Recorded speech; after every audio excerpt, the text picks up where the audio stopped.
Hey, it's your boy, Michael Gascon, the Horse Guru, and I'm coming with you today on how to find your confidence in the canter.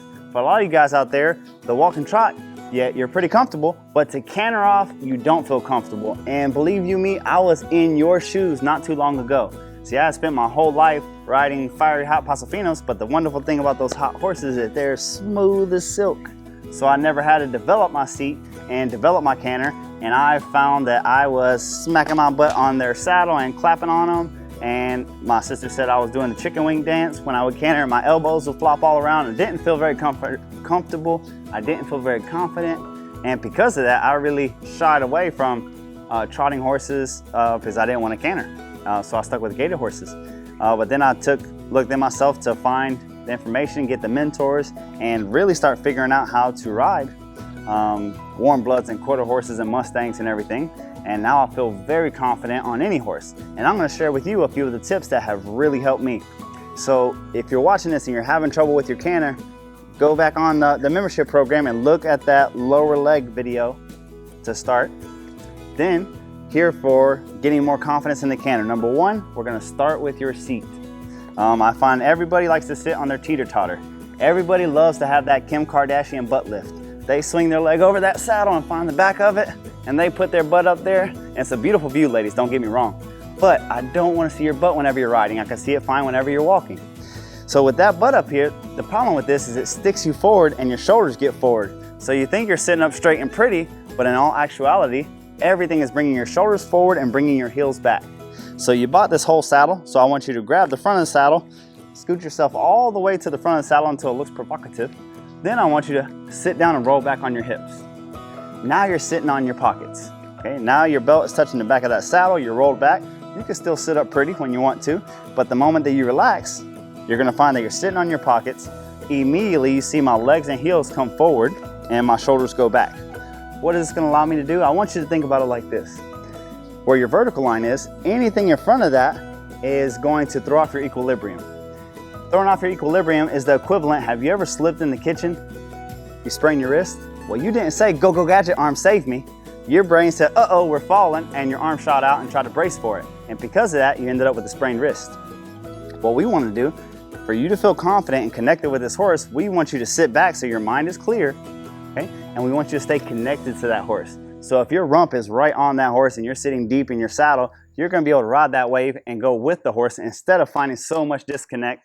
And I find a lot of disconnect happens whenever you get stiff and rigid because you're nervous about cantering.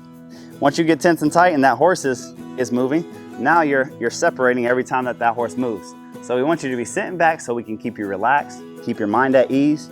And this relaxation, this ability to be able to exhale, this is going to let you go with your horse. And that's just what we want to find for your confidence. Today with me, I have one of my sister's ranch therapy programs. Anybody looking for a good cause, the Horse Haven ranch therapy program. My sister works with all these kids with special needs and autism, and she does really great work. And this is one of her noble steeds. I picked him on purpose because he is a big, jug-headed, hard-moving stomper. And he's very easy to be uncomfortable on such a big horse, big mover, kind of clumsy, kind of a heart of gold though. And I'm going to show you a couple tips that, along with how you're sitting in the saddle, if you apply this to your horse, it will help you. So for instance, if I just trot this horse around and let him have his head up and I'll let him have his nose out, he has a flat back and he is going to jar my fillings out of my teeth. The same horse, if I let him trot off and I have his head down and he is collected, he is going to move very soft and easy. So whenever I ask him to go, we'll trot around right here. And before we make any transition, even from the standstill, before we walk off or do anything, we want to make sure that he's giving, then walk off. And before every transition up or down, whether I am asking from the walk to the trot to the canter, I'm not going to allow this horse to do anything with me unless his head is down. What does this do for you and why does this make it more confident for your canter? It's very simple. I get so many horses here that people believe that the horse is very unathletic because it trots hard or it canters hard and it's a very rough ride. And that same horse, they come back 30 days later and it's a dream to ride. You can sit the trot, you can sit the canter very smoothly. And the only thing that changes is when they come, that horse's head is way up here in the air, his back's hollowed out, and he is just hitting that ground like a pile driver, and it's very rough on your body. What I'm gonna ask for PJ here to do, and again, PJ is not the most natural at this just because of how big and clumsy he is. I'm gonna ask for him to carry himself, and it's gonna completely change my ride. So he's walking around here, head down. Before I trot off, I'm gonna ask him to put his head down first. Squeeze my legs.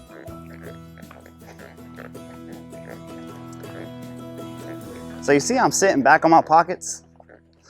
PJ's a big old boy. Your horse is a very strong horse. And I don't even know what horse you have. But it's big, it's strong. It doesn't need you to get off of its back for it to go. So it's the same thing here with PJ. He doesn't need me to get off his back. He doesn't need me to post for him to be able to move. A lot of times we're taught that, but if you get taught that before you're comfortable on the horse's back, a lot of times it's hard for you to get confidence because you're sitting forward, you're stiff, you're tight. I need you to relax and just go with that horse. You see my body just wiggling around. There's no separation here. I squeeze my legs and I just go with him. This is really gonna help your confidence. All right, from here, when I ask for this canter departure, I'm gonna squeeze with my legs, right? For cantering, I only use one leg. So we're going to the right. That means I want the right leg. I would like the right lead. So I'm gonna use my left leg, which is my outside leg. With the idea of putting it back a little bit, I would like his hips to drop to the inside, and that's gonna get my right lead, all right? I understand that that's for another video, working about leads or anything like that. But I like to have my canter one-legged. I just push off with one. The other thing, when you're building confidence, a round pen or a small area to canter is invaluable. Because if you don't have to think about steering, you don't have to think about speed, you don't have to think about anything except relaxing on your horse, that's what's gonna make you confident. All right, so right here, I'm just gonna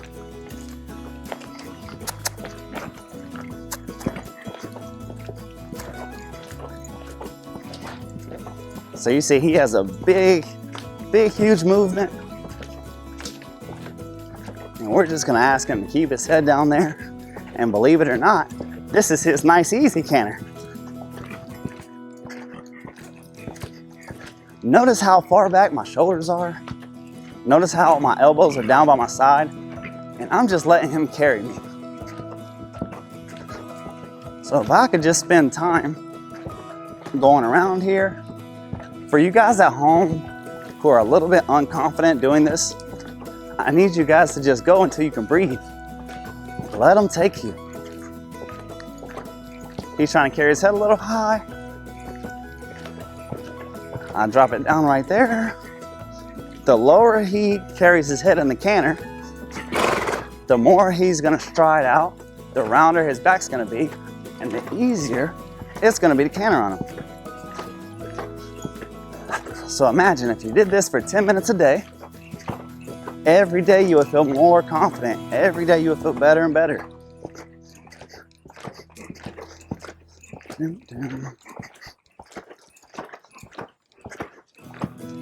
A few pro tips. Don't sit forward. Don't chase him. This is not a cowboy movie. You don't have to be over their neck to canter. The other thing is don't choke up on the reins. Yes, we want his head down, but a lot of people will stand still with their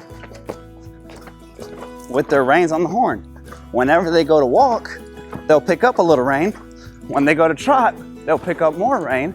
And by the time that they go to canter, they have that horse choked up so hard in the face that he has to give a crow hop. He has to act up. You want to give him the freedom to go, especially if you're working on your confidence. You want him to just move and go, be easy. All right, now I'm just gonna stop riding him here.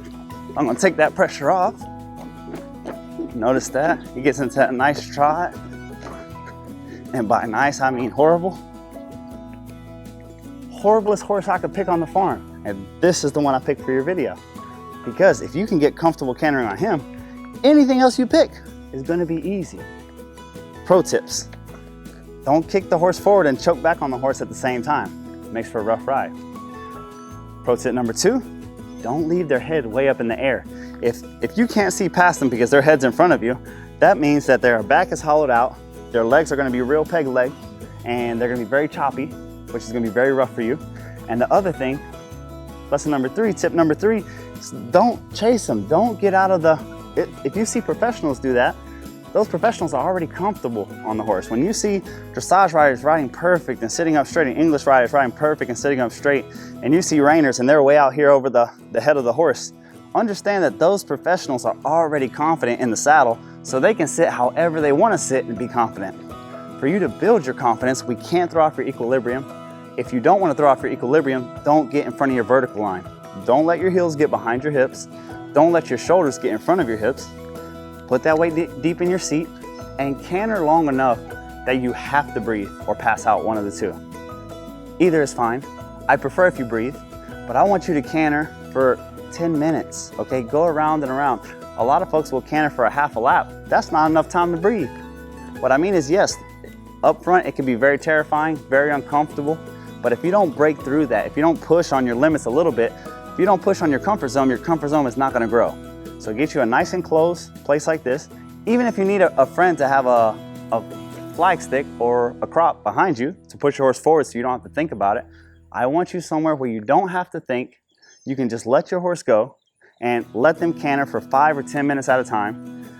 So you can just relax and breathe, loosen up your diaphragm, loosen up your core, let your hips go with whatever horse that you're riding.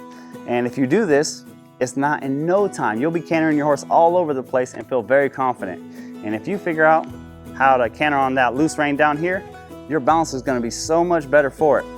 So many folks who learn how to canter with their hands on the reins, they don't realize how much they're balancing on the horse's face, because you put them on a horse that rides on loose rein and they feel lost. So if in the beginning you learn how to canter here, you put his head down and then drop those reins and leave him as low as you can get him on that loose rein, you're gonna build your balance off of your seat. You're gonna build your confidence off of your seat.